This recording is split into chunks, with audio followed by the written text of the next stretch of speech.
কি করবো? আমি একটা খাওয়া আনছি, ওটা ওইখানে যাচ্ছি, তার আগে আমি এটা দিয়ে যাচ্ছি। এটা কিসের?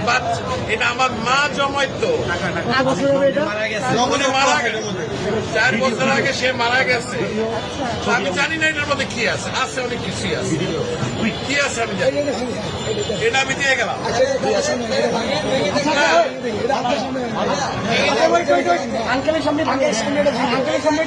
যা আছে আমি একটা খাওয়া আনছি, এটা নিয়ে আমি এখন ওইখানে যাচ্ছি।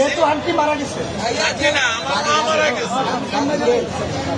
এটা তো বহু মূল্যবান, মানে অমূল্য। আমার কাছে এটা অনেক মূল্যবান, আপনি কি 2 চান? টাকাও থাকে অনেক মূল্যবান। আপনি কি চান আপনার সামনে আমরা এটা ভাঙবো? আপনি দেখতে চান? যদি চান, আচ্ছা আপনি চান, আপনি যদি চান, আপনি চান, আচ্ছা দেন দেন, আচ্ছা ইয়ে আছে আপনি শুধু মাথা